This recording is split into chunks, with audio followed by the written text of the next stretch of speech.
Welcome to Virginia and Richmond, the capital of the Commonwealth of Virginia, nearby Chesterfield County. And here, since 1953, the Atlantic Expo Exposition Grounds, half-mile dirt track. Then they paved it, then they enlarged it, and now we've got beautiful Richmond Raceway where we're ready for practice and qualifying for the NASCAR Cup Series. Well, it's been a celebratory week for some people coming out of Austin, Texas. And what did we do that for? For others. But boy, it's been fun to just kind of bask in the glow of that great finish and what happened there with 3 lead changes on the final lap at COTA. Now, Clint, something completely different. You're back in your wheelhouse. Short track racing. My wheelhouse, one of my favorite racetracks at Richmond.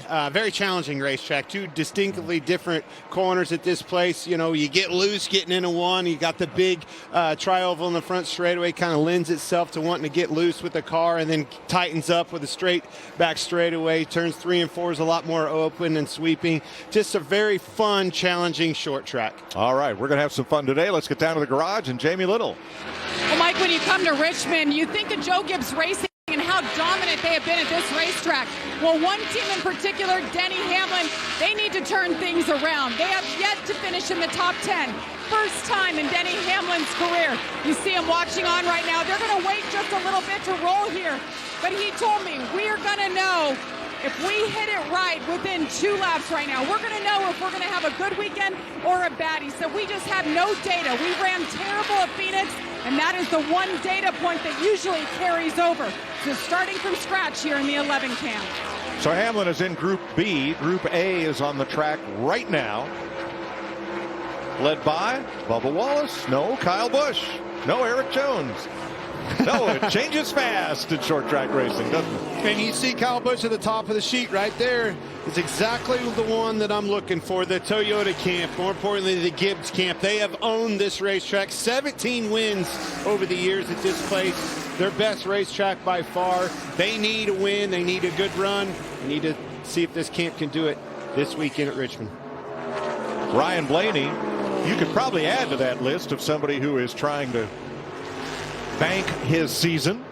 He's been fast, like those Toyotas have been. He's had a chance to win races. He was caution for Bubba Wallace up in turns 3 and 4. Contact, just slid the tires. I think he said the tires weren't up to pressure yet. That's something that at this place, you know, I call it a glaze. You kind of got to knock the glaze off of those tires until you do that and get some temperature burn into them. Man, they're like ice. Now, competition director Dave Rogers is serving as crew chief for Bubba. Lost his crew chief and some crew members for 4 races after losing that wheel last week. Oh, actually turned underneath of, what was that, Buescher or Stenhouse up there? I couldn't tell. Tried to turn underneath of him, had to stay off of them, of course, and when you do that, you got to lean on the wheel, and just got loose underneath of him. Actually won the race here a year because of that with Kyle Busch and Dale Jr. handed it to me. Yeah.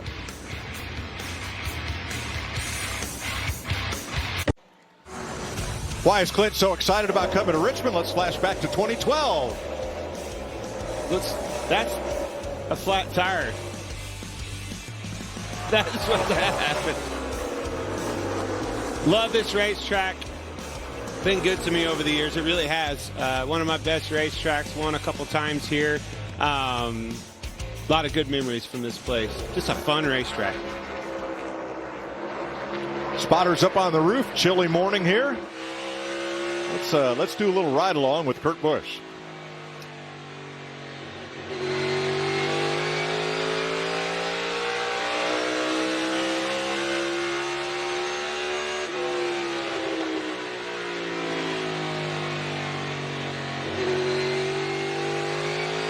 How do you drive this front straightaway differently here because it's not a straightaway. It's just it's just a big, long, arcing curve. Well, it really is kind of a tri-oval type of a feel, but you can see how that arcing curve all the way around, and then it kind of, the car wants to get loose. You can see Kurt Busch, how straight of an entrance he's making. A little bit protecting getting into the corner, and then down the back straightaway, it's almost like the wall cuts off. Straight down here presents a whole different challenge, an exact opposite challenge for this end of the racetrack because of that straight entry. Then it opens up on exit where it makes it hard to put the throttle down because you're still bending on that wheel, lifting that left rear wheel up and creating a loose condition on the throttle. Very hard to manage your tires on a short run, almost impossible on a long run. So dynamically, I would say the biggest difference of this car, not aerodynamically, just in the dynamics of this platform, is the independent rear suspension. Is that going to make this car easier to drive at this racetrack, or is it going to create a whole new set of circumstances and make it harder to drive than the old car? One of my first questions that I had when we had this car with the independent suspension to the teams, to the crew chiefs, drivers, I wanted to know that very thing. How is this independent rear suspension going to challenge these teams, these drivers on a short track like Richmond? And how I thought it was isn't exactly what's happening. See, with the old straight drive rear end, you would have essentially a rear end that unlocked. And what that means is you lift out of the gas, it lets the right rear roll around the left rear. That makes the car roll freer off the gas than it does on it. Pick up the gas, locks the rear end up, positive traction rear end. That being said, these cars have the exact same thing. The other thing with our truck arm type suspension that we had with our old cars is when you pick that gas up, essentially in thought, that was those truck arms were to lift the rear end. As the rear end wrapped underneath of it, it pulled weight from the front of the car and applied it to the rear tires for traction. This car obviously doesn't have truck arms with the independent rear suspension, so I really was curious if it would be tighter or looser perhaps and be able to turn better on the throttle. And from what I've heard from the drivers' comments and the crew chiefs, it really hasn't changed the game near as much as everybody was anticipating. So Larry Mack, your old notebook doesn't work here anymore, but it's still there. What's old is new. What's new is old again, right? Yeah, and when Bubba Wallace spun out, that kind of interrupted what I really want to be accomplishing, and that is a long run. I want to make sure, I don't think it's changed with the next-gen car, last-generation car, or 20 years ago. The secret here is get that thing to roll the middle, to turn, and get that drive off. And a lot of times, when you finally fix the middle, it would also help correct the exit if you could get that thing turning through the middle. 100%. One of the hardest things about this place, the treaded loose in and off and tight in the middle. When you have that condition at this place, it's merely impossible to change that balance of the car. Every action takes away and counters. In other words, you're kind of robbing Peter to pay Paul. I'm loose in. Well, which one is it? Well, I'm tight in the center too. Which one of those do you want is hurting you the worst? Well, crew chief Larry McReynolds, it's both. I can't have either one. I need to be tighter in and looser in the middle. Can you fix that? Hell no. That's but tell me what it's doing first. Tell me what it's doing first, and that's what I'll work on. It's so many times and so many conversations over the years at this place, so you're reluctant to have that conversation. Exactly what Larry says, exactly what you'd hear. Tell me what you're doing. You know, we first much have to get in the corner. Well, I don't want to tell you that. I'm reluctant to tell you that because I don't want you to upset and affect the center of the corner. Another thing that you see with these tires, look how low the left rear tire is, the air pressure on the left sides. Wow. You can see that thing squatting. Even with the shorter sidewalls, you can tell that these teams are way down on air, going for that long run speed like Larry was talking about. Jamie, you got something for us? Look who's back this week, Clint. It's A.J. Allmendinger as he stands next to his race car, of course, doing double duty. Last time we saw him was the end of the race last week when he lost to Ross Chastain in those closing laps. But he's moved on. He's ready to focus on Richmond. I just asked him what his takeaway is when he stands here and he waits to go out in that second group. And he said, I can watch, I can learn about tire fallout, but I'm such a feel guy. I just need to get in the race car and do it. So good news for AJ fans. He's back this week and next in the Cup Series. He didn't get beat last week. No. He got bumped. And he got kind of what he deserved. He bumped to get the lead. He got bumped out of the lead. Folks, that's NASCAR racing. He did exactly what he was supposed to do. Yes. He was in the race, in the hunt at the end, just like we expect of A.J. Allmendinger, and going for it. Went for it, moved him out of the way, and unfortunately it was one corner too soon. He left himself one more opportunity to get moved, but I was so impressed with A.J. You knew he was going to be a factor, and lo and behold, at the end of Austin last weekend, was one of the biggest factors of the race. He moved to one of Ross Chastain to get the lead. Alex Bowman stole the lead, and what a perfectly timed move by Chastain to bump Allmendinger into Bowman. It's a tough pill to swallow if you're AJ, and I know the frustration had to have been just massive. But, hey, the pride with that organization of Kaulig Racing, the pride that he should have as a driver, his accomplishment was there. He was going for a win, and at the end of the day, that's all that can be expected for a race car driver and a team each and every week. I want an attaboy or an attagirl to whoever booked Chastain and Allmendinger together the same night on NASCAR Race Hub this week. Oh, I didn't know that. That's awesome.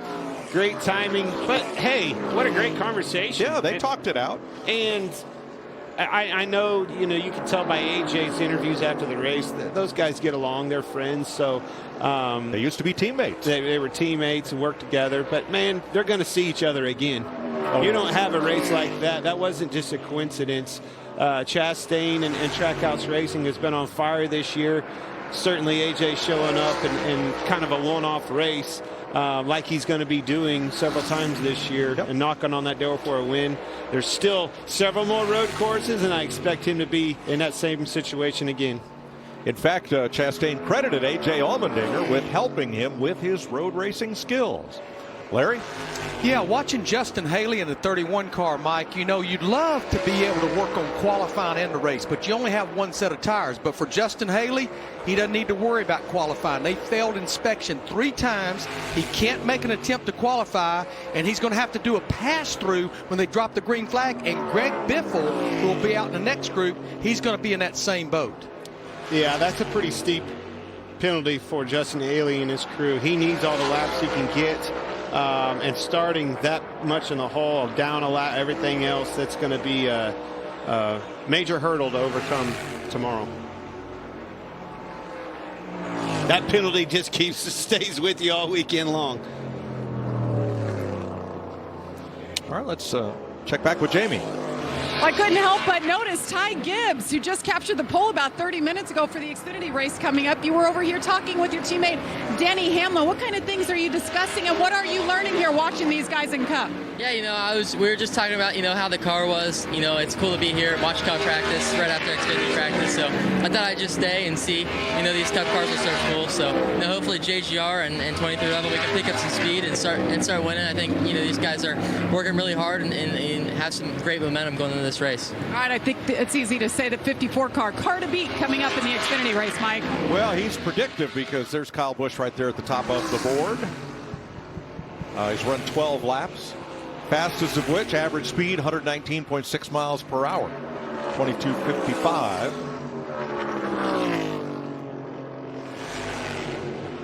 Six wins, 18 top fives here. Be an understatement to say that he likes this place.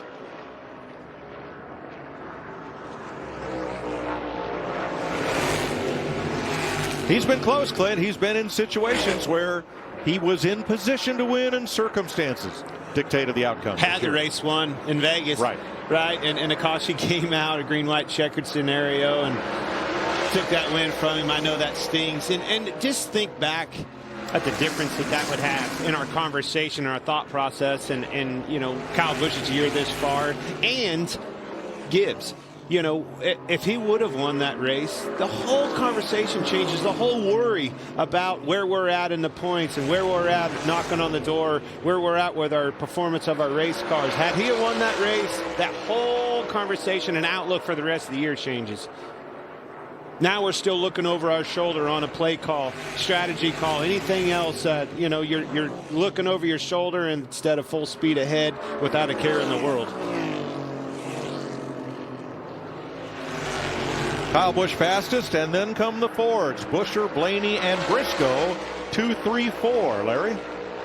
Yeah, just watching Ryan Blaney, Jonathan Hassler, he has him on right now what is a 30-lap run, and he leads every category as far as most laps run, best 10 consecutive, 15, 20, as well as 25. Here we go again with this new car and looking at previous stats. This has been Ryan's worst racetrack. 11 starts, 1 top 10. His average finish here is 22nd, and here he's fast in all these categories. You know, I was looking back through some of the Blaney incidents this year, Clint, and it seems like a lot of them were cases where 4 wheels cornered better than 8, 12, or 20, and he was always on the outside of those, and it was Blaney Wall. Not of his own doing, but I always call it like this. If you're in the shot, you're in the running. okay. And I don't think anybody's been in the shot, per se, on the screen of this television more than Ryan Blaney this year. I'm talking the Hendrick bunch, anybody out there consistently running up front, consistently part of the conversation. You keep doing that, you keep knocking on the door, your wins are going to follow. You're right. He has been in contention. Chris Buescher, Brad Keselowski's teammate. Chris has been outperforming his teammate for a good number of the races this year. Chris is always that quiet assassin. He just constantly overperforms and then does it under the radar. You know, and his whole career he's been that way. Very quiet and races almost exactly like he does an interview. You know, he just takes care of business and was pretty quiet about it. Very good racer.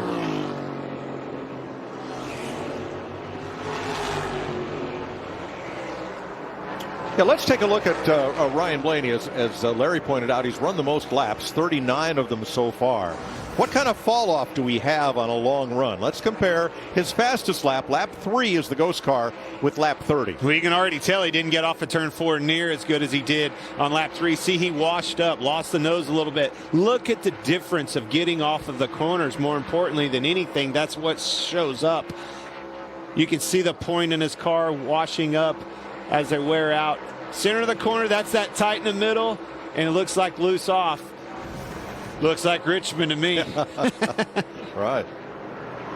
Team Penske has 4 top 5s this season. That is 3rd most among all organizations. Now, does that count the Wood brothers, the kind of 3rd and a half Penske team, the satellite team? Let's say yes. They've not had a top 5. Hendrick Motorsports, 7 top 5s with that 4-car team. Team Trackhouse, only 2 cars, 6 top 5s this season. That's amazing. That has got to be the biggest shock and surprise of this year. Saw it right there, getting loose off of 4. We all expected that coming to this, and we saw that graphic, right? You saw the ghost car and how much fall off there is in these cars. That being said, he is the fastest car on the track. Best fall off, best average 10, best average 15 laps, and that's how much fall off there is with the best car. You imagine some of these other guys? I think you're going to start seeing cars moving up, trying to diming the corners and navigating around these corners a little bit different. Watch him get loose, get on the gas, throttle, coming out from underneath of him, back steering. Again, it's just a standardized struggle and frustration of Richmond. But isn't this what the drivers asked for out of this new design, this new car, is give us a car we have to drive? Not one that's just stuck to the racetrack. And to that point, looking back and listening to Larry talk about how easy the long run was, and we knew a long run speed. When I saw Bubba get loose underneath Ricky Stenhouse and spin out a little bit ago, boy, I started to get a smile on my face because that is exactly what we want to see when we come here. All right, Group A is done. Group B will take to the track next for their practice session. Kyle Busch, Chris Buescher, Ryan Blaney, fastest so far.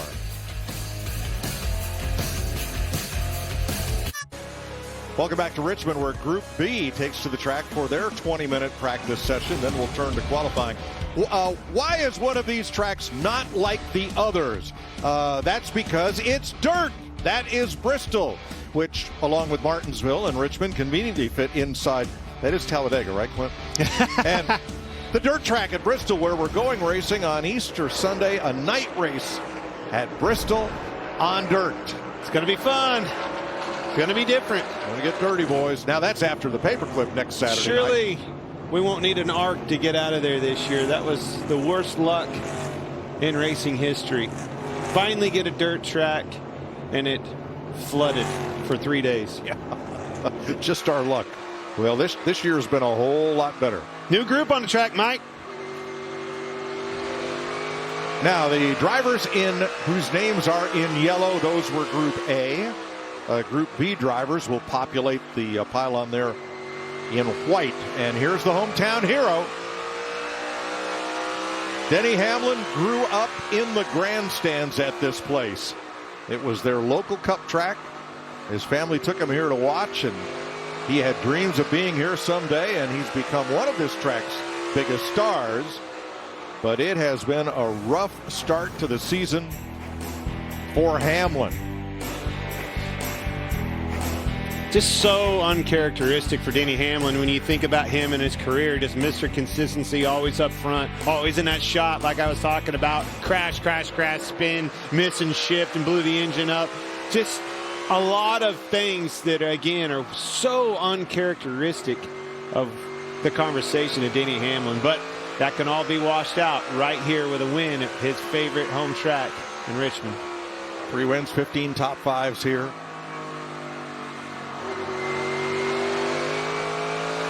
Christopher Bell goes to the top of the board for Group B. We talked about it leading into this weekend. What will the Gibbs cars do? This is their best racetrack by far. Can they show up? Certainly look to be that. Kyle Busch fast, Christopher Bell fast. Looking for that 11 to show up. All right, Jamie. Well, Mike, you talked about Chris Buescher. He was second quick in that first group to go out. Great job by you, Chris. But how did it feel on this track with this brand new race car finally? Yeah, it's pretty good. It's also a good start for us and our Fly with the Fence Ford Mustang team. So pretty happy with it so far. We're watching some data behind us, trying to learn what we can. Be ready for the race. This track changes so much we don't know about this car, this tire. So we're taking everything in we can.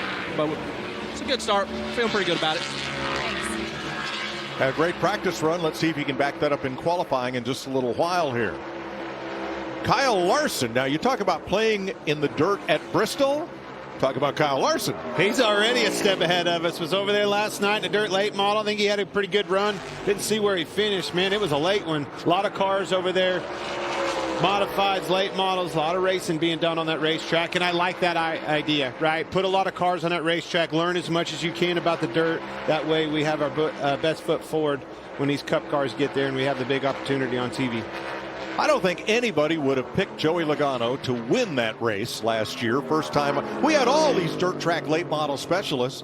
Logano built a dirt modified about a year ago, ran some races with it, and then he wins Bristol and beats all these dirt track specialists. Sure did, and I don't think anybody, to your point, could have forecasted that. Nobody expected a guy with no background, in dirt racing to prevail and win that race, and he certainly proved us all wrong. Just shows you the champion that he is. It takes me back to Jimmy Johnson. We used to have the Prelude to the Dream at Tony Stewart's Eldora, and I put Jimmy Johnson in a car, and everybody's like, man, are you sure he's going to destroy your car? I'm like, not so sure about that, boys. You watch this. Went out and won the race, including beating me. Joey is going to run the truck race at Bristol on the dirt, and here is Chase Elliott. Already moving up the track a little bit.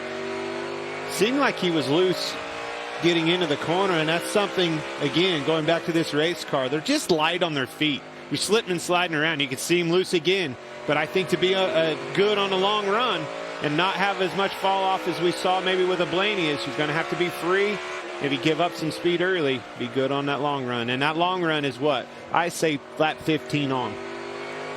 New look, new sponsor for Chase. We want to welcome them, thank them for setting up that in-car camera deal for us. That energy drink category is competitive, and it's it's a much healthier version of that, and having a lot of success with it. It must work. If it's in that kid and he's out running as good as he is, maybe we need one, Mike. You bet. I hate to dwell on people that need to turn their season around, but Clint, we've got a long list of them, and It includes Kevin Harvick. Well, I think this car has just been the ultimate, call it an equalizer, call it a reset of our sport, changing of the guard, whatever you want to call it. But again, Kevin Harvick is certainly a part of that conversation. Been 53 wins since his last, and even a stage win, right? 49 since his last win. This is a guy that 2 years ago literally was dominating our sport. Yeah, 9 wins 2 years ago.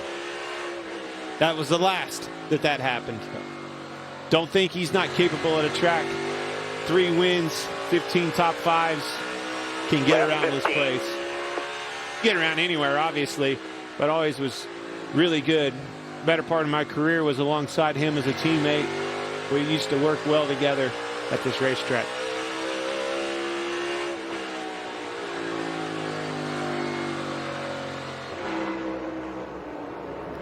Martin Truex, after going most of his career without a short track victory, once he finally got one and it came here, then you couldn't stop him on short tracks. Certainly had a lot of success here as of late. You know, he was always that mile-and-a-half guy, and he got to the short tracks, couldn't get it done, and then all of a sudden, boom, fixed that problem. But again, I put him in the same category a little bit as it would Kevin Harvick. This car is changing the guard, so to speak. Ross Chastain's, a lot of these kids winning their first race, running up front, Blaney. We've all talked about it, the kids that are under 30 that are showing up with this new opportunity with this race car. Guys like Kevin Harvick, Martin Truex, Denny Hamlin, all looking for what they need in the cars. So, you know, we always talk about Kyle Busch being the king of short tracks with 16 short track wins. Of course, a lot of them came at Bristol, but he has 6 here. But it's been almost 3 years since Kyle Busch won a short track race. All 6 of those wins by Martin Truex Jr. has come since Kyle last won in any of our short tracks. Wow. Larry, I think the biggest sea change that I can remember before this brand new car was when Goodyear switched to the radial tire from the bias ply tire. And the dominant driver of the day, driver you crew chief for, Dale Earnhardt, he was the king of most of these tracks on bias plies, and he couldn't find victory lane with both hands when they switched to radial tires for quite a while. And then he mastered it, and it was just like it used to be, right? But I think when you make those adjustments with your series, with the Cup Series or anything in general, it just fits better into somebody's driving style than the next guy. You never know how that'll play out.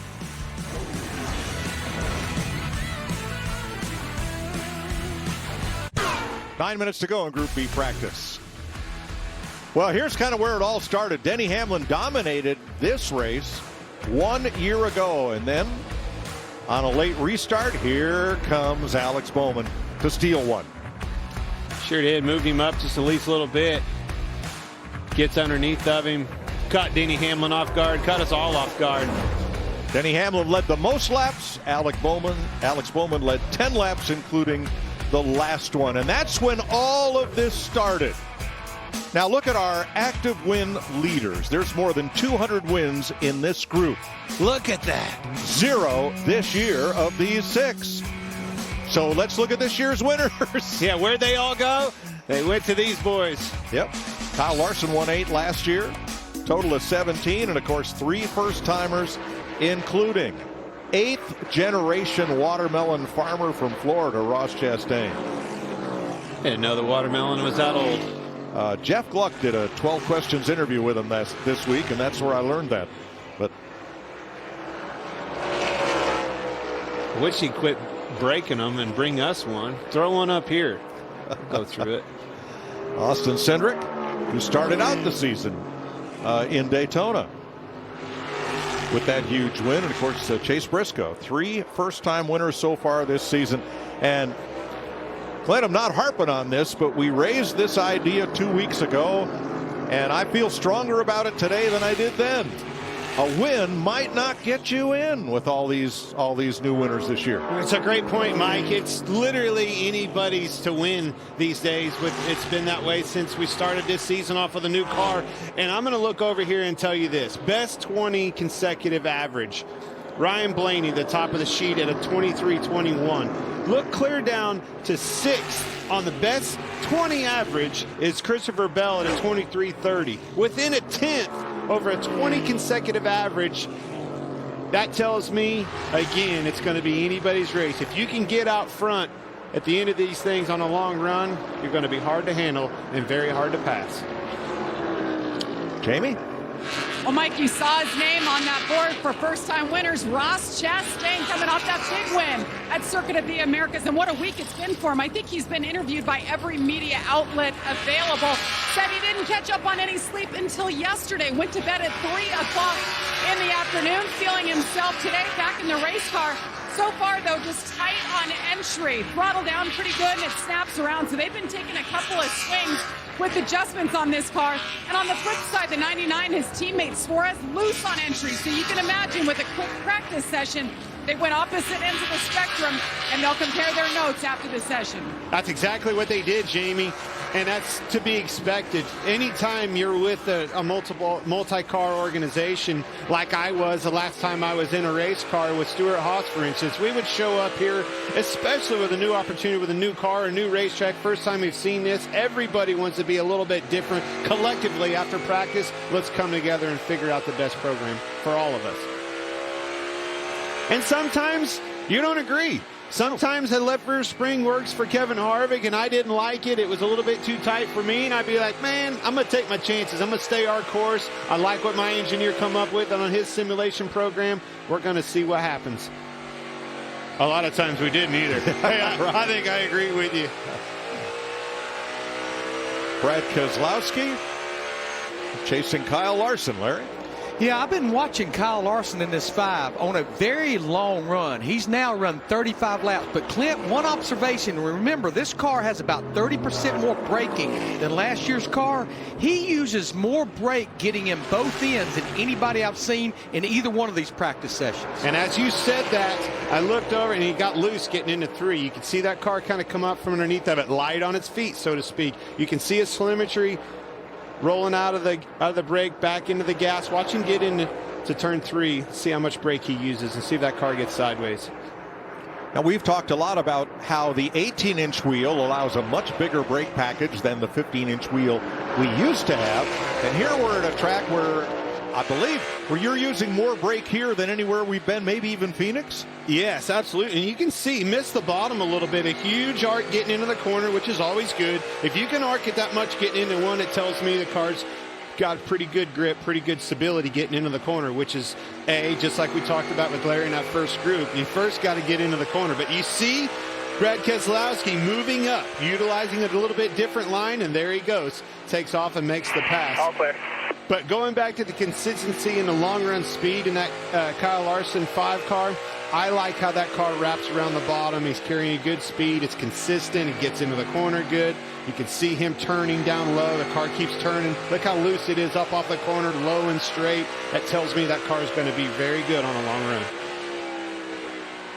Kevin Harvick pulls in after a 37-lap run. We get a look at Daniel Suarez, who has climbed to 11th on the board. His 4th lap was his quickest. Takes these tires a few laps to come in. Most everybody's fastest lap is their 3rd, 4th, or 5th lap of this session. I think a big part of that is just how low you are on air pressure. You know, they're really. I just told you they're light on their feet anyway. But man, until that air pressure comes up, it is squirrely. Thing wants to come out from underneath of you. You can't tell if you can't trust any part of it. You don't know if the nose is going to take off or the rear end is going to come out from underneath of you, or both. Oh, what a secure feeling that must be. No, it's not.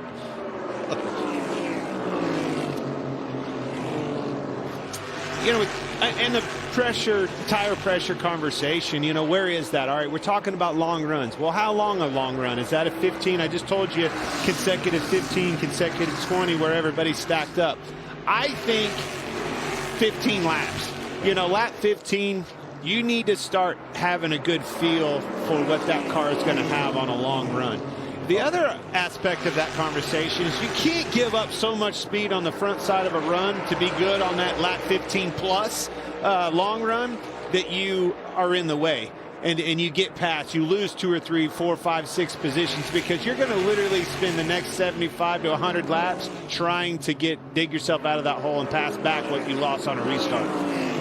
So it's getting a little warmer with 2 minutes to go in the Group B practice, so these times not quite as fast as Group A. But Denny Hamlin, after running 9 laps, is back on track for another 9, Jamie. Well, Mike, Denny Hamlin told me that he and his teammates all came with a little bit different setups, and they went in the sim this week and tested them out. He said, we're in different stratospheres, so somebody is going to hit a right and somebody's going to be off. And he said, I'll know within 2 laps if we're in the ballpark and if this is going to be a good weekend. Well, unfortunately, Denny Hamlin down in 19th right now. He said his car is just stepping out to the right on the straightaways, like it wants to spin out, so he's not comfortable. But meanwhile, the 18, they obviously hit a right top of the board. Well, that thing's wanting to spin out down the straightaways. I can imagine it's a bear down into the corner. Again, man, I hate to say it. He'll figure it out. One of his best racetracks. But you look over on the sheet, and that 11 car is 19th on the board.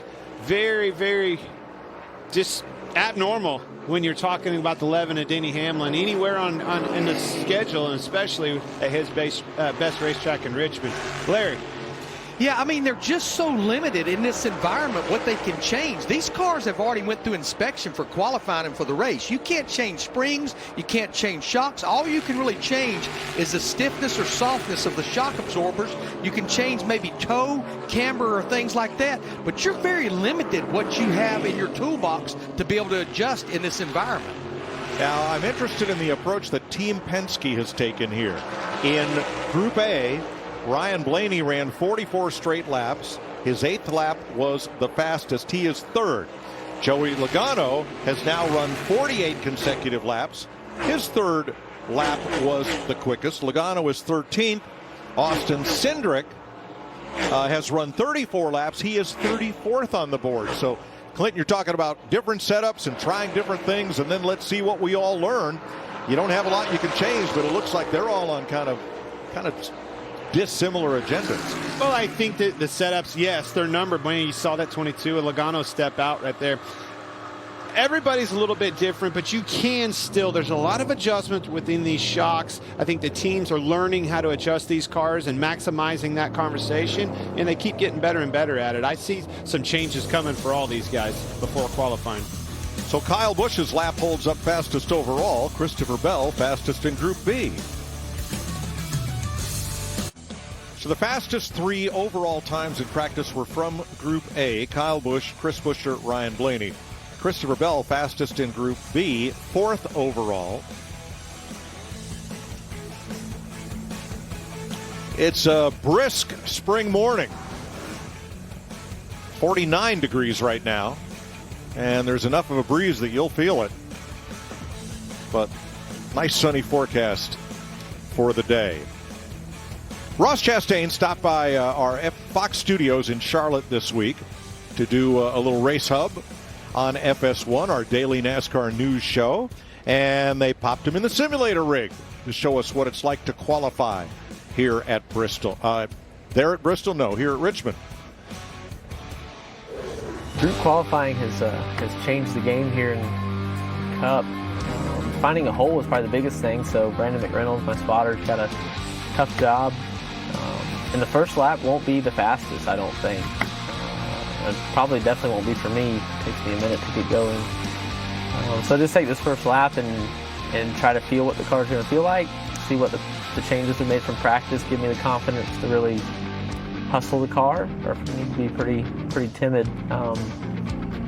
Not sliding the tires while you're getting them up temperatures is probably key. But coming to the green here for what I'm going to call my lap, if it's the second lap, it might be later than that, but we'll call it second. Good speed to the line, really following the wall as much as I can, really loose, get it down in the corner, roll the center, patient back to throttle, and not spin the tires and spin out. On the back, 1 deep breath, floated into 3, really awkward corner, wrap the line, stay on the gas off of 4, probably be more out of control, going for lap time 23:52. I'd probably feel pretty good about that. That felt okay. Ross Chastain for Team Trackhouse. Only their second season, and look what they've done. The Justin Marks team with Pitbull. They added Chastain this season from the former Chip Ganassi Racing, which they bought. And look at the turnaround. One top 5 in 36 races last year. No stage wins. 4th, their best finish. And now, as a 2-car team, they have come out of the box smoking with a win and 6 top 5s and 2 stage victories. 3rd in points with Ross Chastain. I mean, all those things are just blow me away what they've been able to accomplish. You know, when an organization adds a team, usually there's growing pains, Mike. Usually you have to figure things out, what this driver wants better than my last year's driver, Daniel Suarez. But the collective effort between both of those teams within this organization have just been awesome. Unbelievable. The job that they've done all year long. You knew 3 top podium finishes going into last week's win. They were knocking on the door. Their time was coming. Bam. Wins at Austin, Circuit of Americas. Yeah. Hey, look at him. Showed up early this week. Oh, Jeff comes strutting into the door. Man, I tell you, he ought to be chest out. Great job with what he's done with his organization so far this year. Well, capitalizing on this new car. This new opportunity is the reason, in my opinion, why they're having this success. He has sure caused a lot of head scratching throughout the garage. 14 days. That's just how long you have to wait for the launch of the USFL, and the New Jersey Generals battling the Birmingham Stallions in prime time on Fox and NBC. The opener is just 2 weeks away.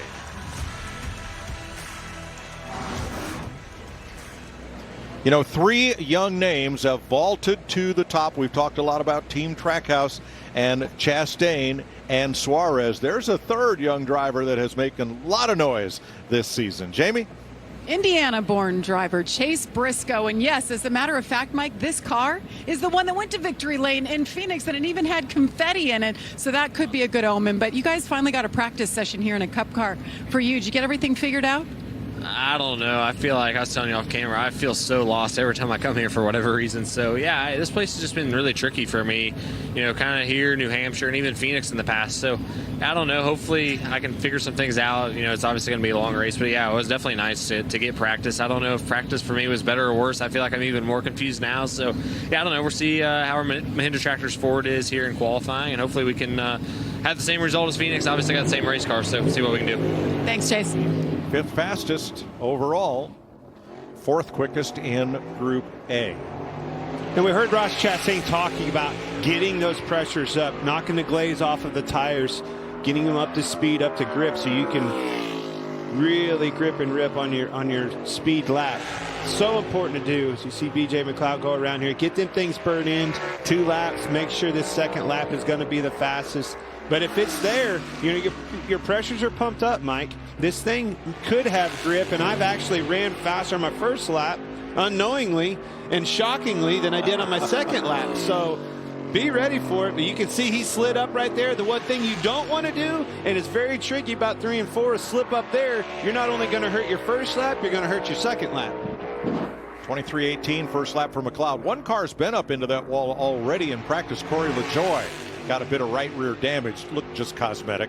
You can see, seems like the pressures are already up a lot better than the 1st lap. Got into the corner, made it a little bit of probably a driver adjustment inside the car. Got it down to the yellow line, back on the throttle. That's what it's going to take. The only thing I saw, you see him run a 23:11. When Ross Chastain ran his lap in the studio in the sim, he said a 23:55 felt pretty good. I'm happy with that. He ain't going to be happy with that today. He's going to need a 2nd if he's going to be anywhere close to the front. So here is LaJoy, and you'll see that little damage on the right rear quarter panel around the wheel opening.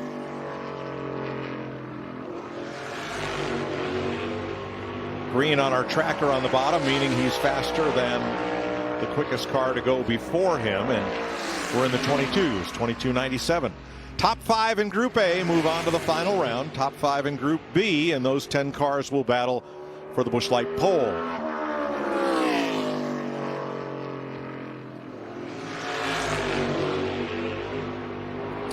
You could see cars slipping and sliding around on the second lap. It wasn't that the case on the first lap. First lap's the fastest lap, 22.97. First car in the 22-second category. Kind of goes back to what I was saying. 1300ths the difference, lap 1 to lap 2. You don't really expect it, but you got to be ready for it. Ricky Stenhouse for JTG Doherty. Green light for Ricky, changes to red there in the middle of the corner. And we'll get back to green down the straightaway.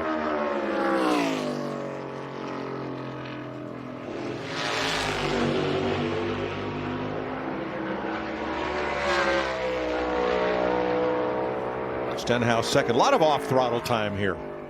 Yes, there is. Didn't quite get it down to the line. Car just looks, you can see, tight in the middle. Usually ends up with loose up off the corner. Still had wheel into it. Has to get on the gas because it's a qualifying lap. Come out from underneath of him. I don't think they're going to be very happy with this lap. Right on top of his first lap, only 4 1/1000ths difference.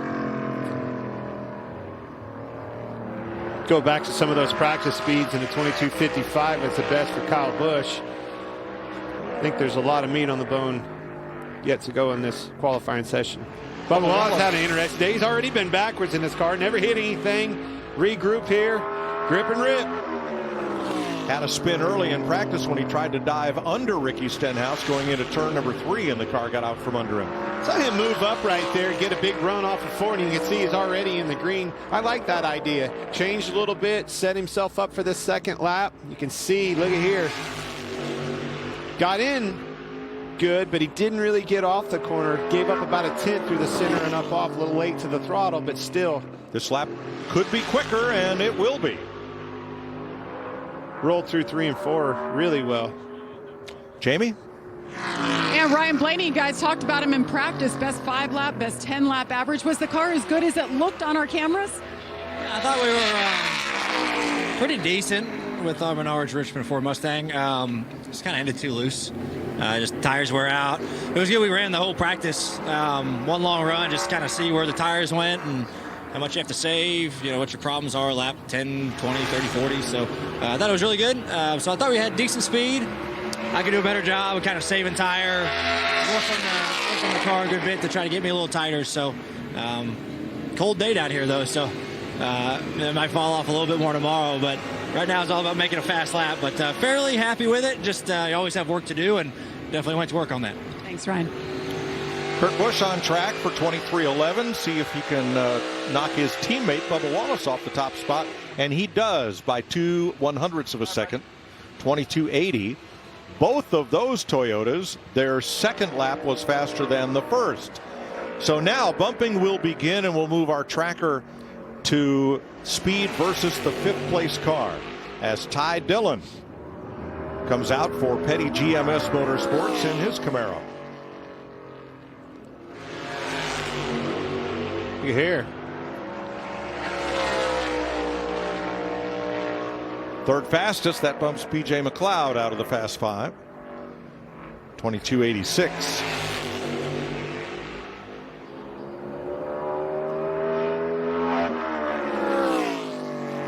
Got through 1 and 2 pretty good. Stayed right down on the yellow line. I think going to be a little better yet. Might be in the 50s here. Let's see. Well, 22.84. Second lap was quicker for Ty Dillon. Harrison Burton for the Wood Brothers in the number 21 Mustang.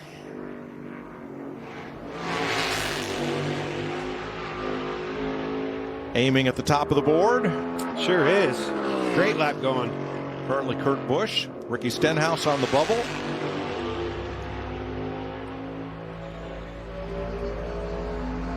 And he is fastest, 22.59. There's the 50s. That was very good first lap. It kind of takes me right back to what I was talking about. You have to be ready for it.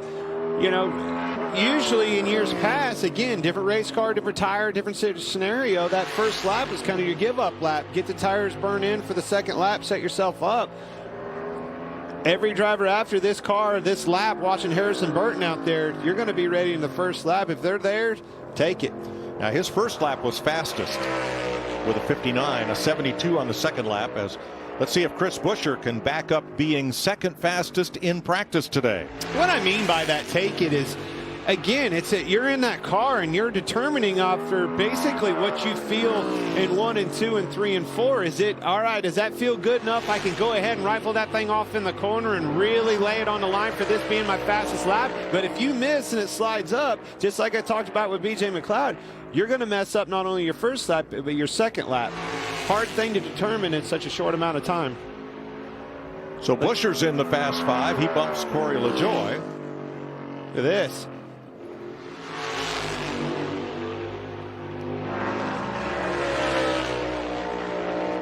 Second, 22.60. Business is picking up. Yep. And that moves Ty Dillon onto the bubble. Kyle Busch, fastest in practice for Joe Gibbs Racing and Toyota. Ran at 55 in practice, 22.55. And again, this is to the bubble in 5th place. Doesn't seem like it's quite come in good enough the first lap to be on the point, but certainly good enough to get himself knocked in this far. Third.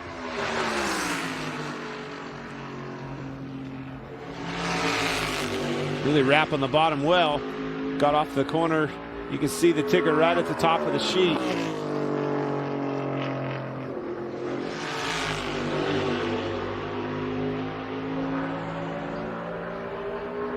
Fastest lap of the day, 22.45. Picked up a 10th from practice.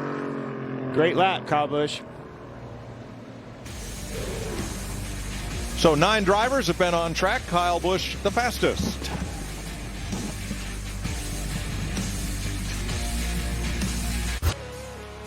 Kyle Busch and Chris Buescher have both backed up their fast practice times.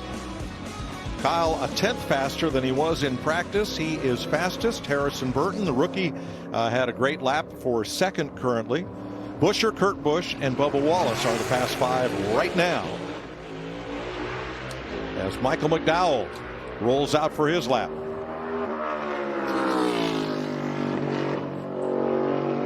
For Front Row Motorsports. Now McDowell was 29th in practice.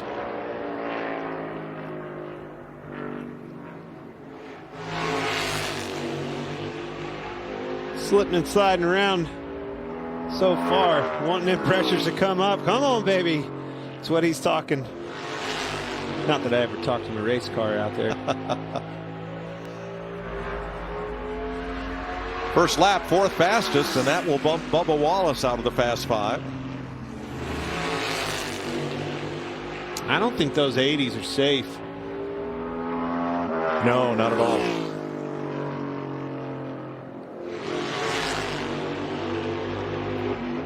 McDowell's going to get a good pickup on lap 2. Man, if he wasn't in the wall, it was so close off the 4. I don't see a scratch, but it looked very, very close. Jamie? Joey Logano watching this first group. From what you're watching, learning, what's an ideal lap to get around this place for the pole?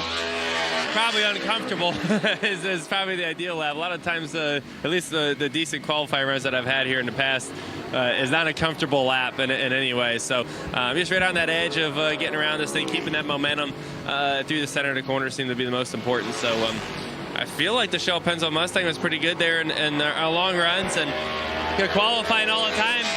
Nowadays, you have no idea what you're going to have when you go into it. You used to have a general idea what new tires are going to be like, but it's kind of a guessing game for us. All right, Joey Logano looking for his 3rd pole here at Richmond. Thanks, Jamie. Chase Briscoe has bumped in. He has bumped Kurt Busch, and it's going to take the low 60s to make the Fast Five here at least. Briscoe to second with a 22.47. You heard Jamie interview him, wasn't really sure about this place, couldn't get it connected, that loose end, tightness center kind of feel. Boy, he connected the dots on that lap. I think he'll be excited and happy with his qualifying lap this far. Again, this is just to get yourself in. Well, I mean, you got to make that round of 10 to go for the pole. That was a great lap. Briscoe was 5th in practice with a 78, and he qualifies with a 47. He's thanking his boys right now. I don't know what you did to this thing, but thank you, thank you, thank you. Austin Dillon for Richard Childress Racing. Going to try to bump Michael McDowell out of the Fast Five, who has a 73.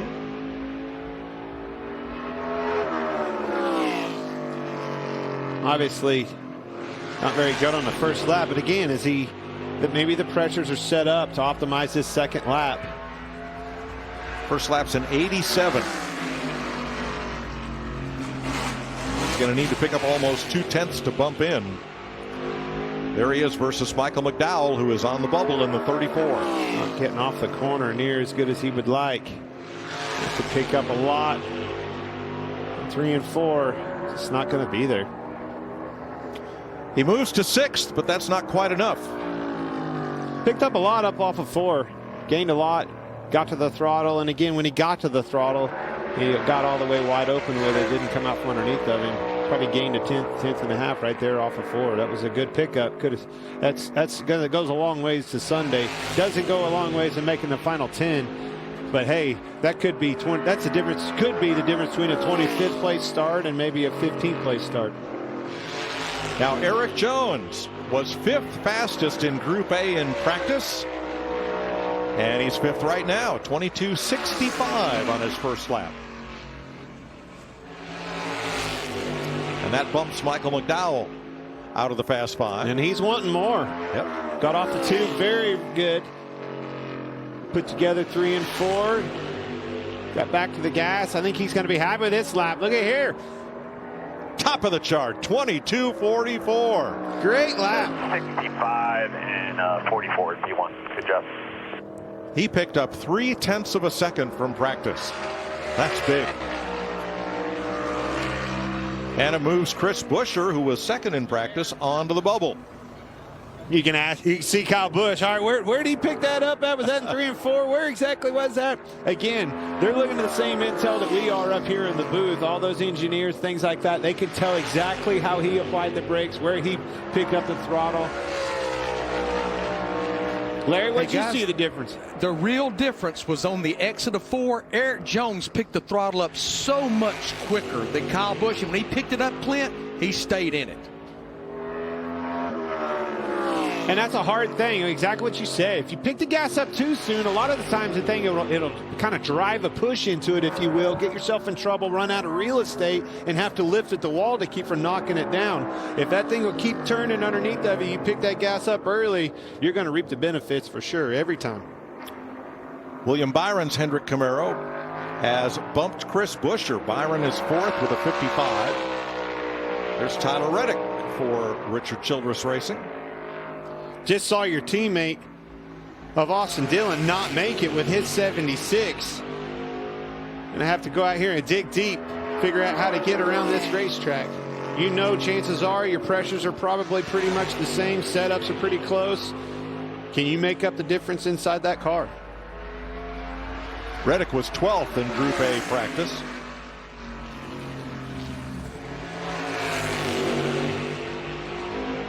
Kind of the same conversation, just flirting right there on that bubble. He's going to need a very good 3 and 4. Well, he was 12th on his first lap, right where he practiced. Got a good pickup here. Harrison Burton on the bubble, no more. Reddick takes it away by 1/100th of a second. And again, dug deep on that second lap, found the speed, found the grip, and made it happen so far. But it tells me this cat in a 12 car was extremely fast. You can see it on the ticker already on the first lap. Reddick on the bubble. Ryan Blaney on the bubble and on the ropes. Attacking the track. 3rd fastest in practice and top of the chart by 1/100th. His first lap Shut is him the down. fastest here. Well, yeah.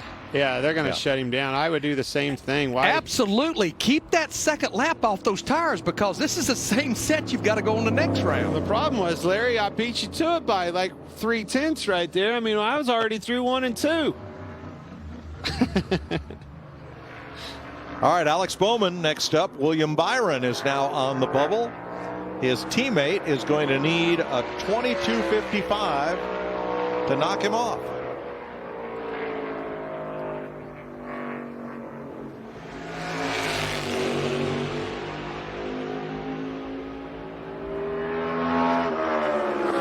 I don't think he's going to have the luxury of shutting this one down. We're going to need the second lap.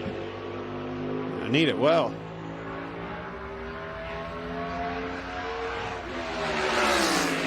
And he's going to be right there. Bowman 12th on his Oh, he got lap. loose. It's not going to happen. Nope. Got tight, had to come up out of the gas. He is not going to be happy with this. This is a car that's been qualifying very well.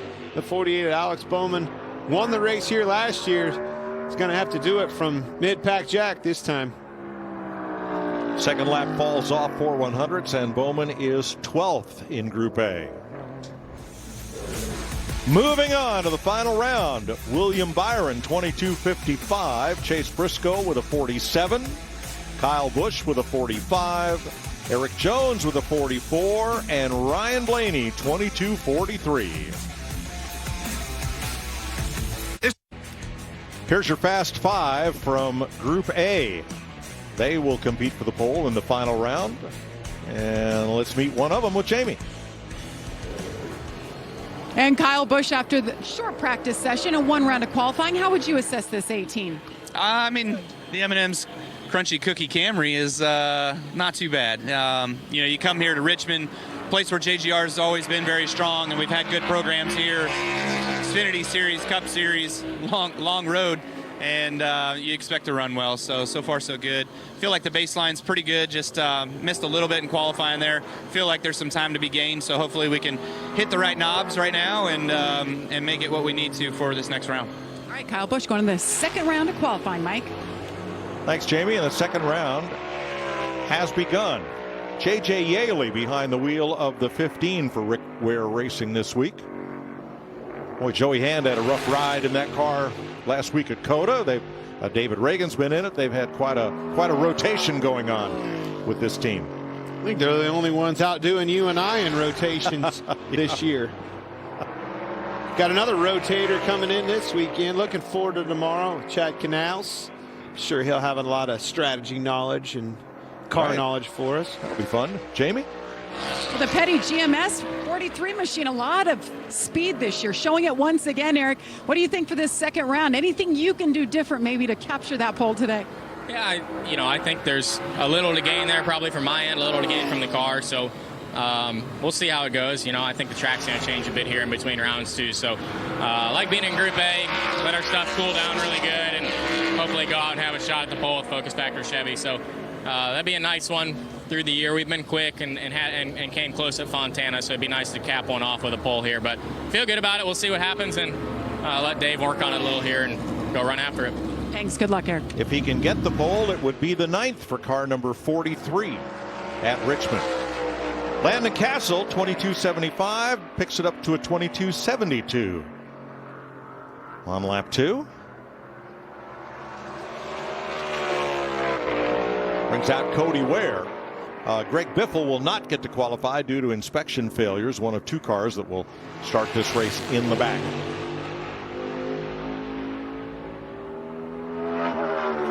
Cody was 35th in practice with a best lap of 23.35.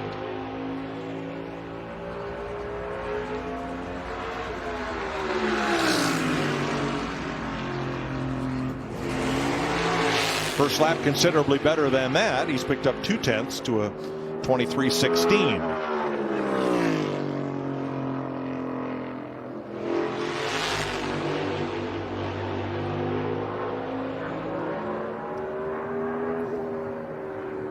And that will be his fastest lap by 2 1/1000ths. A.J. Allmendinger all but won it last week in COTA. He is this generation's road course ringer in NASCAR. Had so much success in IndyCar and IMSA and in other disciplines before coming full-time to NASCAR. You said the word, and I love on social media, he's not a ringer, he's not a ringer. Man, if he's not a full-time racer in the Cup Series and he comes in, well, let me tell you something. He was ringing on the door for a win last weekend. That's how I got to say. I agree. And I don't think it stops there. I think he's going to take this team. If you're looking for a driver and you've got, 7 or 8, whatever the case may be, that he's in this car this season, I need a driver for the Cup Series. I'm not going to look any further than Allmendinger. We need, again, the ringer on a road course, but bringing him to a short track, you can see already getting the job done second with a 76. Guy can get, he always has. He's always been a good race car driver, whether it's a road course, short track, or even a super speedway. He picked up a 10.5 from practice as Brad Keselowski gets a good launch at the green flag. 22.88 in practice. Shot up the track there. Looks better than that, and it is a 22.60. So he's already picked up a quarter of a second on lap 1. Right on that bubble that we were learned from Group A. Be very interesting. Getting a little bit more here. If he can better it in 3 and 4, slipped up a little bit. Having trouble keeping it down in the middle of the corner. Man, that's going to be close. Second lap falls off by 100th, so 22.60. You're right, that's going to be kind of borderline for the Fast Five, but it is quickest right now. J.J. Yaley on the bubble for Cole Custer.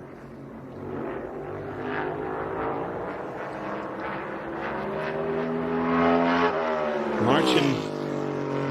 Custer was 13th in Group B practice. Stuart Haas. Top of the chart, 22.52. That bumps J.J. Yaley.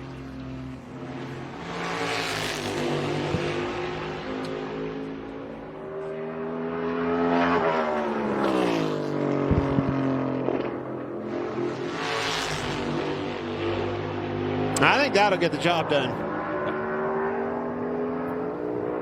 Good pickup for Cole, just like his teammate. Cole had a good start last week at the road course.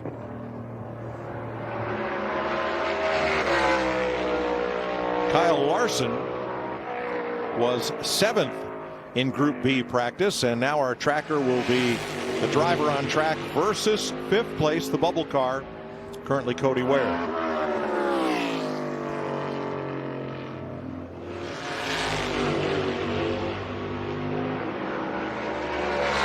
.22.82 in practice for Larson. Here's a 22.70, third fastest.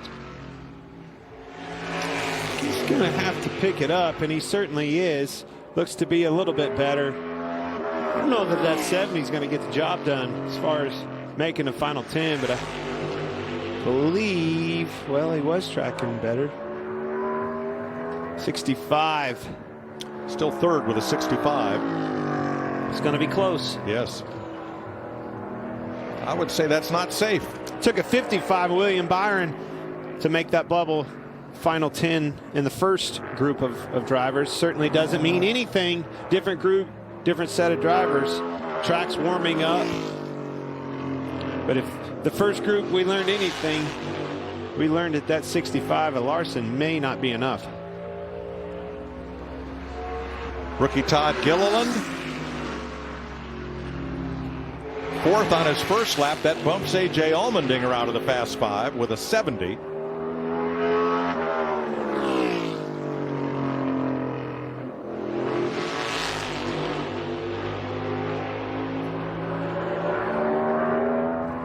Second lap is faster by 3/100ths.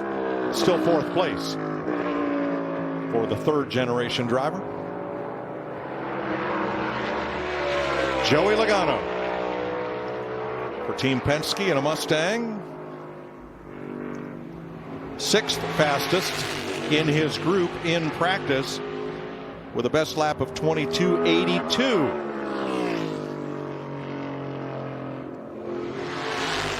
This track, Clint, may be picking up speed. Now that won't do it. That's an 84. That's right on top of what he practiced. But Logano's going to need to find 2, maybe 3/10. Well, he's finding a little bit. Finding quite a bit.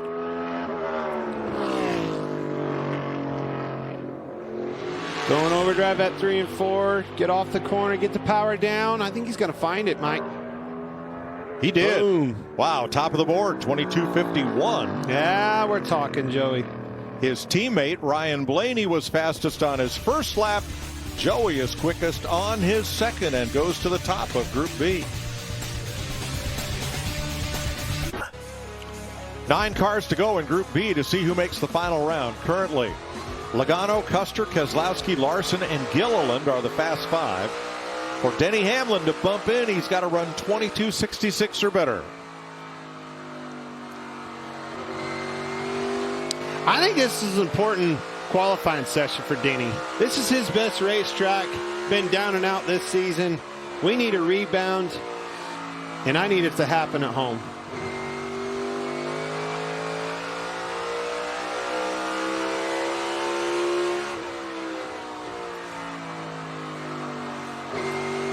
Got to the gas early. You heard him boom. Back to the gas, light switch. He's in with a 57, and that's likely to hold up. Maybe. Pumps Todd Gilliland out of the fast 5.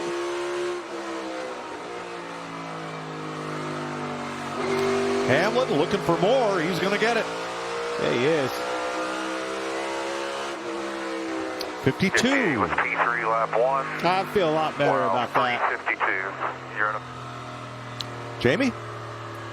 Well, Brad Keselowski, a 2-time winner here, a 2-time pole sitter here. What do you think, Brad? Do you think that time that you put up there is fast enough to make it to the Fast 10? No way. No, we're just too tight. We're really good 1 and 2, but 3 and 4, Jamie, I just pushed up a little bit. But track's heating up, slowing down a little bit, and maybe we'll get a little break there. Thanks. Good luck. Keselowski currently 4th. Kyle Larson is on the bubble with a 22:65 against Daniel Suarez. Now Suarez was 5th fastest in Group B in practice with an 80. There's a lot of real estate off the corner. Anytime those cars step out up off of turn 2, it tells me they still have wheel in it, a little bit tight, and the car wants to snap. 54. Well, that bumps Kyle Larson, and it moves Brad Kay onto the hot seat. Eric Almirola. Man, Smithfield Bacon would be really good right now. Or just about any time. Just car. My producer Barry just said in his Bloody Mary. Not yet, Okay. Bear. A little early for that. Pretty good idea, though, Mike. Huh? Let's live a little. 8th for Almirola, 22:71. He's going to have to find more than a 10th to bump into the fast 5. Here he goes. Look at this. Got off at 2. Very well. Slid up a little bit in 3 and 4. Back to the gas. Pretty good. I like what I'm seeing. Top of the chart with a 50. Look at the 50s. Wow. 1 Good through job. 5, all in the Right 50s. Better hope that you're on the right side of a 50 here. Kevin Harvick was good in practice. Teammate right there in Almirola. Custer's fast. I think he can do the same thing. Harvick was 4th in Group B in practice. Look at this. 47. Shut that baby down. Great lap. I told you, Mike. Yep. Yes, you did. And it's just like he's going to run another one. Maybe just to let the tires come in a little bit better. Maybe this was a choice, wanted to do that. Again, you can see fast again, but I don't know. It'd be interesting when a 38. All right, good I job. told you he was fast after 38 on your practice. second lap. Lights out. May needed that 38 in this next round of 10. Time will tell if that was a good decision or not to leave him out there and get another lap on those tires. I mean, Blaney a 43, Harvick a 38. But with 5 drivers still to go, you could get bumped. I just said, man, better be on the right side with a 50, and Suarez at a 54 is knocked out of this thing. Christopher Bell, fastest in Group B practice. Second with a 44. I'm wondering if this track warming up with the sun, is that what we're seeing here, a timing aspect of this, or is it just the pressure's on? No. And speaking of pressures, you learn as that you had teammates in that first round. Were they too low on air? Were they too high on air? These guys have the opportunity to capitalize on those guys going out early and learning from their mistakes. Yeah, definitely it seems the track has gained speed as we get a little later in the day here. There's validity in both of those comments. But if you're Denny Hamlin, you're probably surprised that a 52 does not get you into the final round. You sure are, and I am too. It's not like that's a high 50, a 59 versus a 50 flat and a 10 of Almirola. I mean, that's 52's right there on the money and just not enough. Austin Cindric was well down the practice chart. Still is. He's not going to like fighting something in this car. So the rookie searching for speed. He is 13th in this group. He's finding it here in the second lap. Lost a little bit off the corner. It seems like the guys, and again, takes me back to being behind the wheel at this track. If you come off the brake and you roll with speed through the center of the corner, if you can't get to the gas like we felt and heard with the 11 car, as affirmative as he got back to the throttle and held it wide open, if you can't do that and roll through the center too fast, you'll struggle with the lap. And it just seems like Austin's having trouble finding that balance of getting into the corner and rolling the middle. He did get a nice pickup to 64, faster than Kyle Larson, 9th quickest overall. Martin Truex, to beat Cole Custer, he needs a 51 to bump into the Fast Five. Didn't get it, 58. He's on the backside of a 50. Can he find the front? A little bit better here. Got off the corner. Can he keep the throttle down? It's going to be all about 3 and 4. And back to the gas. Roll the He's going to center, do it. back to the gas. Very well. Good lap. Truex is third with a 46. He is in. Custer is out. Jamie. Mike, you've talked about how cool of a day it is, even with the sun shining, but the track is heating up. When we started practice here about a little over an hour ago, it was 60 degrees on the track. Now it's about 75 degrees and climbing. It has made a difference. As Chase Elliott tries to bump in, he's got to beat Joey Logano's 22:51 to do it.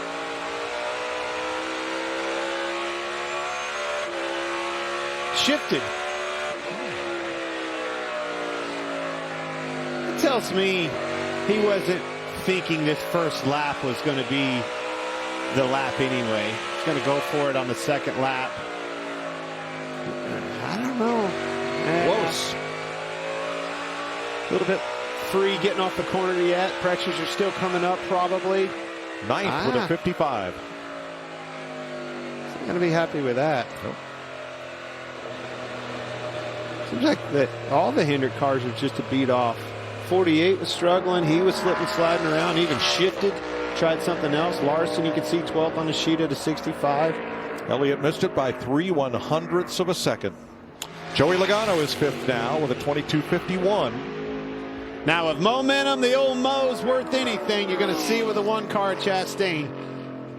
Chastain was 3rd out of this group in practice. First lap's not going to be there. Second lap. Now you can tell how tight those lap times are. You know, anytime you look up and see that many 50s, that's why that thing's bouncing all over the place. And it bounced to the right place off of 2. Can he get it together? Keep going. Holding it down. I think he's going to make it. Boom. Whoa, 22:35. Top of the board. Momentum. Momentum is a real thing in this sport, in any sport, in life in general. Look at that. Knocked Logano out at a 22:51. Never would I have thought that after watching the first group and then this second group. Everybody picking the pace up. Track's getting faster. Now the round of 10.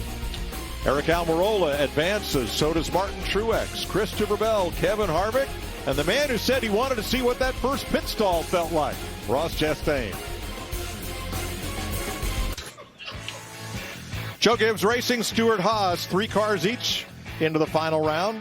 Penske, Petty GMS, Hendrick Motorsports, and Team Trackhouse, 1 each. 2 of these drivers will start on the front row here tomorrow for the 400-lapper. Let's compare the fastest laps of Ryan Blaney and Ross Chastain. On the tracker on the right, Chastain will be in red, Blaney in yellow. First thing that stuck out to me, look at the brake difference right here. You see Chastain rolling into the brakes, getting off of it, less brake getting in, where Blaney spikes a little bit. But the biggest difference, again, look over here, right there. Gets the car rotated, gets it back to the gas, beats him on the throttle, and the rest is history. Those things always equal lap time. If you can be off the brake before the next guy and on the gas sooner, hey, guess what? I'm not very good at math. You're going to be faster. Right. 4 Fords, 3 Chevys, 3 Toyotas will battle for the pole. Jamie? And Martin Truex Jr., one of those Toyotas that made it to the second round. First time this year making it to the second round. How good did that lap feel for you? Yeah, it felt pretty good. Auto Owners Camry felt close. I think we can make some tweaks and get faster. So far, everything's been pretty close today, I think, and I feel like we're in a good place. So just need to make the right adjustments here, and hopefully do the same thing again tomorrow. You were telling me about what happens and why the track speeds up, and now you think it's going to slow down. Tell me what your philosophy is. Well, yeah, I mean, I think we'll all be potentially similar lap times, or maybe a tick slower, just based on having laps on tires, and everybody will make adjustments. So I think maybe it's possible somebody could pick up a little. But I think the track definitely got better through the first probably 15 cars there or so, and then it kind of evens out. So picked up the rubber from practice. The track was just hot and greasy when it started, and it's gotten a little better there. So clean off the track, and times are just crazy close right now. So we got to make the right adjustments and get all we can. All right, have fun. Yeah, thanks. He is right on every aspect of that. I love it. All the points, cleaning the track up, the times that are so crazy tight. This final qualifying round right here, the round of 10, to see who's going to be on our pole, and better yet, have those optimum pit stalls that of their liking. Man, it's all going to come down to the crumbs, just the little things, those braking situations we just talked about, how to pick up the gas, and if you can keep that gas down off the floor, crumbs out there. Let's see who can do it the best. But how do you go back and break it down when you say, hey, we're only 3 100ths out of the Fast 5, but we're 12th, we're 13th. It's such a fine, just crumbs, really man. Slicing it very thin. It really is, and I bring that back. Somewhat of this track, it's always has crazy tight times, but this race car, it's just breeding that week in and week out. It's all the little things, those just little tiny minute things that you try to go through in your head. Get off that brake pedal, but don't roll around the corner too fast. Make sure that I can get to the gas, not too quick to where I have to, breathe it a little bit up off the corner. Make sure when I get to the gas, I can get to it wide open. All those little things add up to just those little crumbs that make up the difference between not making this final 10 and being on the pole.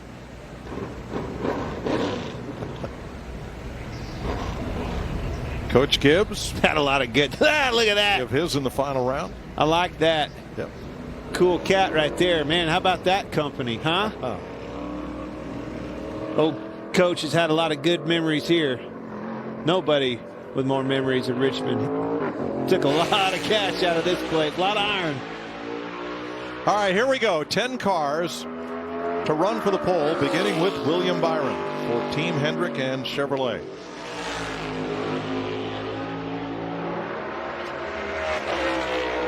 Heard him shift there.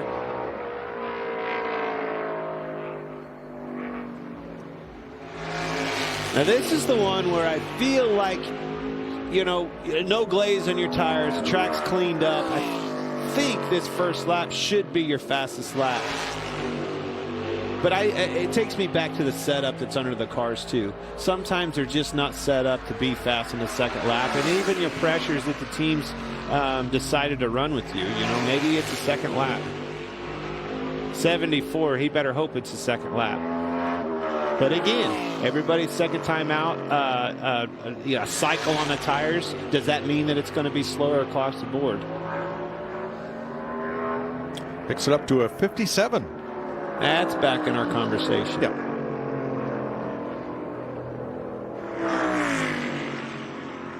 Here is the order for the final round. That fastest man on campus, Ross Chastain, handful of momentum, going out last. Heard him get back to the gas. That's what I was talking about. You know, don't go too fast to it. Make sure if you are getting to that throttle, make sure you can get a handful of it and keep it to the floorboard.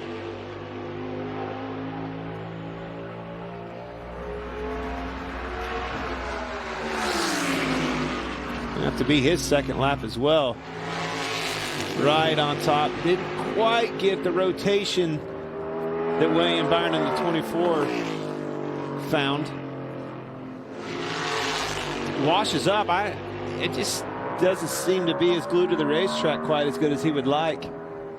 He's not going to be happy with that 65, 22.65. It's not going to get the job done. I feel like that'll be towards the back half of this 10, Mike. I think so. Kyle Busch, fast in practice.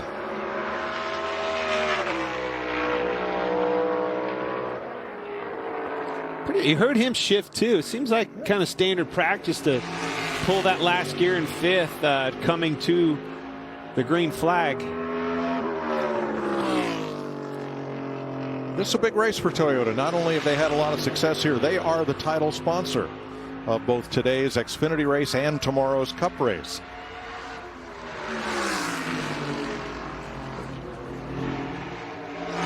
.22.76, the slowest first lap that we've seen.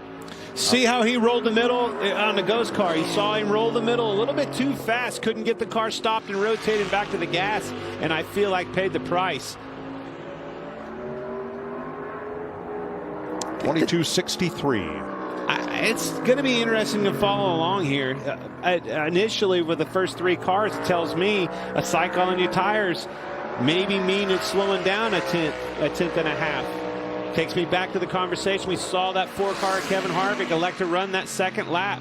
Will that be a good decision or not? Eric Jones driving for Richard Petty, who is this track's all-time winner. Trying to score the 9th pole for number 43 at Richmond.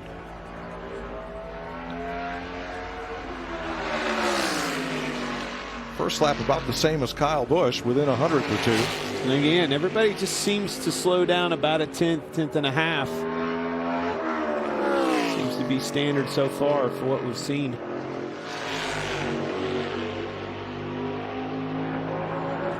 It's another challenge of this. You know, you have a cycle on your tires. What's that mean? Do we change? Do we adjust to that cycle? Do we go back out with the same air pressure for my driver? A lot of decisions on these teams, the engineers, for these 2 laps.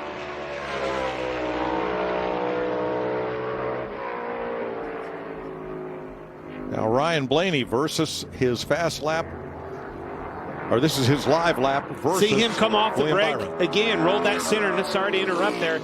Rolled the center, come off the brake, let it roll, but it couldn't get back to the gas.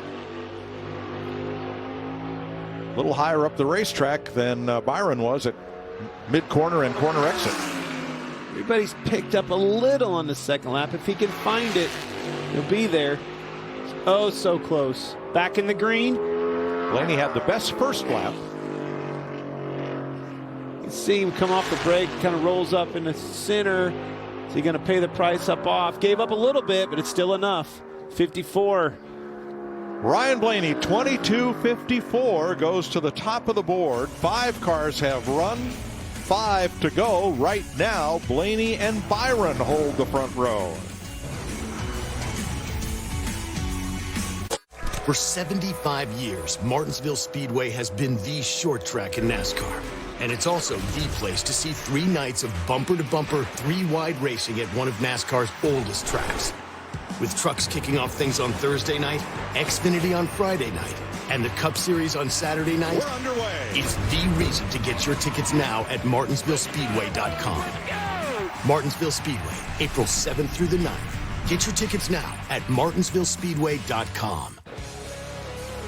Ryan Blaney has done all he can. His 22:54 is the fastest lap so far in this final round. He and William Byron, who had a nice pickup from 5th to 2nd,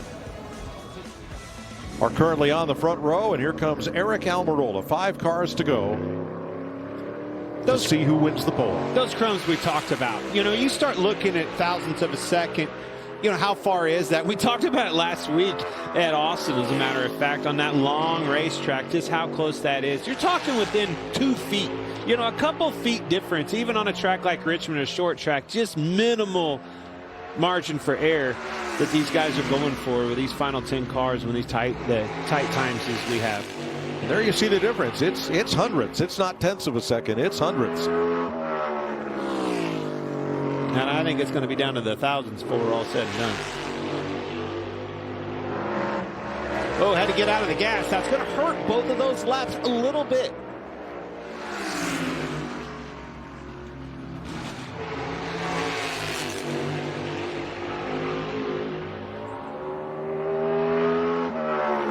Tight. You can see it's tight off of 2 as well. It was tight off of 4. Had to lift. Not going to be happy with this at all. But again, going for it. Change those air pressures around. Let's go for this pole. The worst we're going to do, Mike, is 10th. I'm good with it. 22:81 followed up by a 22:98. Martin Truex.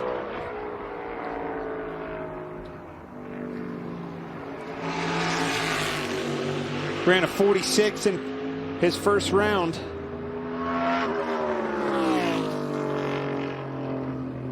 Seems like everybody's lost about a tenth and a half.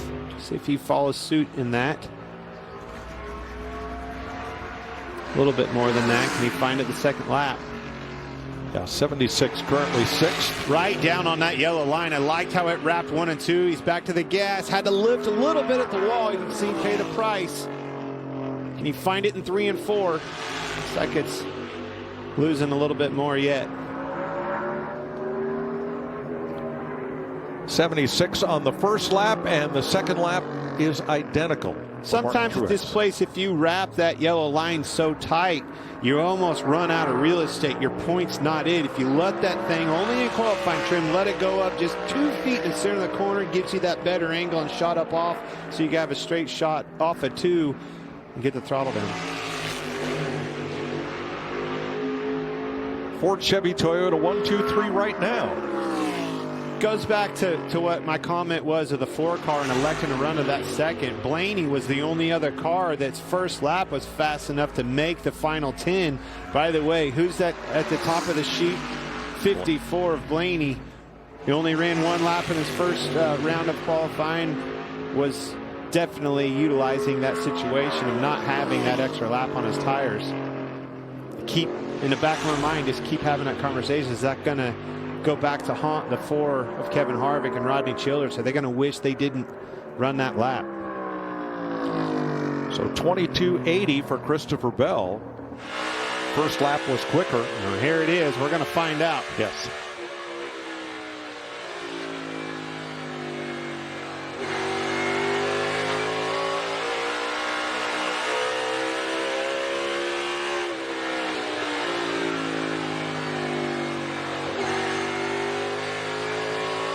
Going to be the same case as his teammate Eric Almirola. It just doesn't seem to be quite there.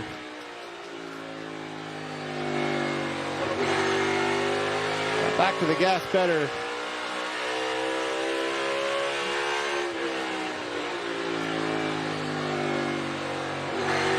You see Blaney just rolled with more speed, more grip in his car, which tells me that one last lap on his tires.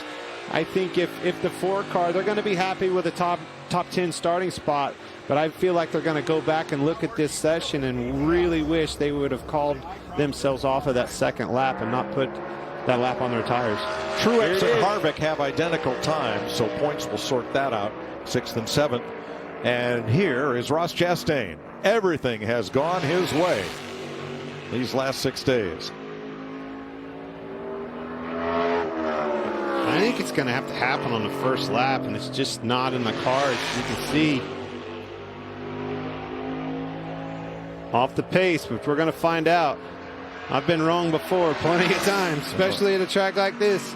That is the slowest first lap of the top 10.